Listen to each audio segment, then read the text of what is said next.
할렐루야, 2024년 3월 6일 수요일 아침입니다. 지난밤도 잘 주무셨나요? 새롭게 출발한 하루, 지난 날을 돌아보며 또 앞으로 남은 한 주간도 살펴보며 오늘도 한 주의 중앙, 주님을 찬양하며 주의 말씀 속에 하루를 새롭게 출발하는 우리 모두가 되기를 바랍니다. 오늘은 신명기 마지막 장 34장입니다. 행복한 죽음이 뭘까요? 행복은 누구나 찾고 싶고 찾은 행복은 놓치지 않고 누리고 싶은 겁니다. 보이지 않기에 더 간절하며 손에 잡히지 않기에 더 가지기를 원하죠. 젊은 사람들은 행복이 소유에 있다고 믿습니다. 심지어 프린스턴 대학의 데니얼 카너먼과 헨거스 디턴 교수는 2010년 7만 5천 달러 그 정도 선, 거기를 넘어서면 돈이 행복에 별다른 영향을 주지 못한다라는 45만 명을 대상으로 연구한 결과를 내놓기도 했습니다. 그럼 7만 5천 불까지 벌면 거기까지는 행복하다는 걸까요? 반면에 돈으로 해결되지 않은 불행 등이 있죠. 그래서 돈이 행복을 다 줄 수 있는 것은 아니라 생각이 됩니다. 물론 한국에서 한 신문 기사 타이틀에는 불행한 한국에서 행복하게 사는 법이라고 해서 비교질부터 끊어라 라는 기사가 나오기도 했습니다. 비교하는 것부터 끊어라, 비교하지 말아라 라는 얘기죠. 많이 가지면 행복할 것 같고 남들이 가지지 못한 것을 가지고 있으면 좋을 것 같습니다. 하지만 차츰 철이 들고 소유가 행복을 결정하는 절대 요소가 아니라는 것을 알게 됩니다. 그래서 사람들은 친구를 찾게 되고 관계에 집중합니다. 더 깊은 관계, 더 많은 관계, 더 넓은 관계에 집중하죠. 그러나 사람과의 관계는 쉽게 지치기 마련이죠. 그러나 신앙이 바르게 세워진 사람들은 이와는 차원이 다른 행복을 추구해야 합니다.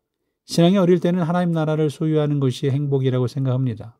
신앙이 성장하게 되면 하나님과의 깊은 관계, 그리스도와의 친밀한 관계에 온전한 행복이 있다고 느끼죠.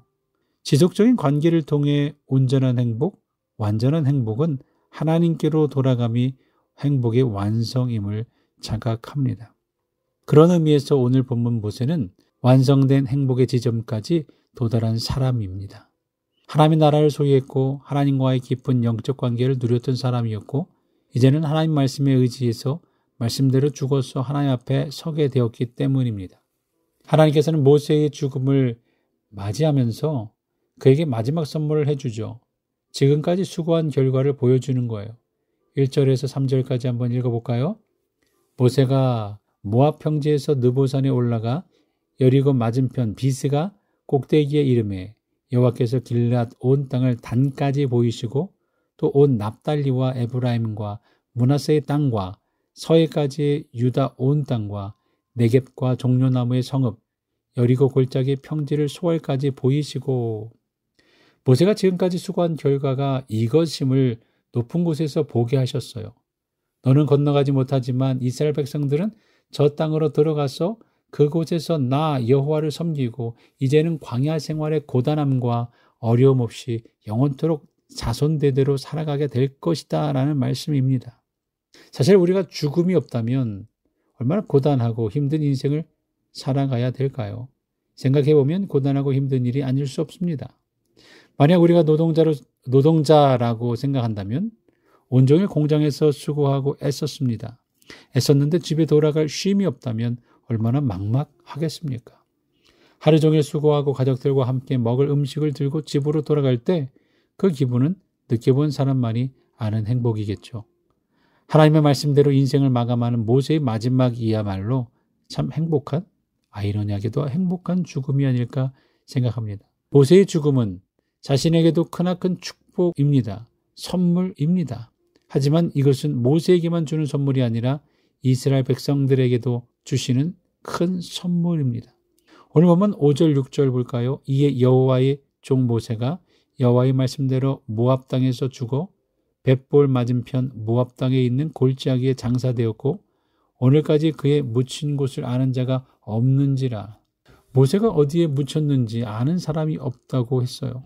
이것이 하나님이 이스라엘 백성들에게 주신 큰 축복이었습니다. 한번 상상해 볼까요? 이제 이스라엘 백성들이 요단강을 건너가게 되었습니다. 요단강을 건너가서 가나안 땅을 차지했죠. 정착한 이후 그곳에서 문제가 생기면 사람들은 모세를 떠올렸을 것이고 요단강을 다시 건너와서 모압 땅 모세를 장례 지낸 그곳에 와서 모세의 무덤 앞에서 엎드렸겠죠. 매년마다 모세의 기일이 되면 어떻게 해요? 여호수아는 바라보지 않고 온 이스라엘 사람들은 하나님께서 정하신 세 가지 절기보다는 어쩌면 모세의 기일을 더 크게 지켰을지도 모르겠어요. 하나님께서 그렇게 하지 말라고 하신 것이 우상 숭배인데 모세의 무덤은 우상이 되었을 것이고 도굴꾼들이 파낸 모세의 뼈와 부장품은 비싼 값으로 팔려 돈 있는 사람들 집에서 우상이 되었을지 모릅니다. 하나님께서는 이런 인간의 연약함과 죄된 속성을 아시기에 아예 근원을 차단하신 거죠. 하나님께서 이스라엘 백성들을 너무 사랑하시기에 모세의 무덤조차 남겨놓지 않고 기념하지도 못하도록 하셨던 거예요. 사사시대에 기드온이 위대한 업적을 남겼잖아요. 위대한 업적을 세웁니다. 위대한 업적을 세운 기드온에게 이스라엘 백성들이 와서 왕이 되어달라고 부탁을 합니다. 그러나 기드온이 끝까지 거절하죠. 왕이 되지 않습니다. 이스라엘 백성들은 다른 부탁을 합니다. 그렇다면 당신을 기념할 기념물이라도 하나 남겨달라는 거예요. 그때 기드온은 에봇을 금으로 만들어서 나를 기념하면 좋겠다라고 하죠. 그때 만든 금 에봇은 기드온 사후에 이스라엘 백성들에게 큰 올무가 되었어요. 사사기 8장 27절 한번 들어보세요. 기드온이 그 금으로 에봇 하나를 만들어 자기의 성읍 오브라에 두었더니 온 이스라엘이 그것을 음란하게 위함으로 그것이 기드온과 그 집의 올무가 되니라. 금으로 만든 에봇 하나가 모든 이스라엘 백성들의 신앙을 해치는 올무가 되었다는 말이에요. 예수님도 무덤이었고 빈 무덤만 자랑합니다. 모세조차도 무덤이 없었습니다. 오늘 하나님의 백성들은 우리의 업적을 남기고 기념하고 싶어 할지 몰라요. 하지만 오직 영광받아야 하실 분은 바로 한 분, 하나님 아버지 한 분이시라는 거예요. 이제 우리가 신명기를 마감하면서 흔히 말하는 모세 오경의 저자인 모세는 자신의 무덤조차 하나님의 명령대로 남기지 않았다는 사실을 잘 기억하시고 우리의 이름, 우리의 명예를 남기는 것이 하나님께 어떤 유익이 될 것인가, 우리 믿는 후손들, 자손들에게는 어떤 유익이 될 것인가를 생각해 보시길 바랍니다. 오늘 우리의 인간의 유한함을 깨달으며 우리 앞에 겸손히 삶을 살아가며 사람을 의지하지 않고 하나님의 영원한 말씀만을 의지하겠다고 고백하며 말씀을 읽어가는 우리들이 될 수 있기를 바랍니다. 그런 마음에서 성도들을 위해 함께 기도해 주실 때에 손병호 권사님을 위해서 잘 회복되도록 치유되도록 함께 기도해 주시고 정복선 집사님, 전명선 집사님, 손상옥 권사님, 송공옥 집사님, 김성자 집사님, 김금순 집사님, 김미애 집사님, 박병호 집사님, 장하라 권사님, 정은식 집사님, 영미wilson 집사님, 우리 노송현 집사님, 손요셉 가정을 위해서 함께 기도해 주시기 바랍니다. 새로 오신 청년 김재우, 우리 김재우 청년, 그리고 신성훈 박희원 집사님 가정, 민준과 민영이 이 가정을 위해서 함께 기도해 주시고요. 모든 가정의 건강과 회복을 위해 직장과 일터와 영주권을 위해 자녀들을 위해 청년들을 위해 각 부서들을 위해 이제 곧 오실 교육 목사님을 위해 여행 중에서 돌아오실 분들을 위해 기도해 주시고 우리 안에 세례를 준비하는 청년 황지수 청년이 있죠. 우리 공동체가 주님을 고백하며 확신을 가지고 세례를 받으려고 하는 청년을 향하여 축복해 주시고 위로해 주시고 기도해 주시기 바랍니다.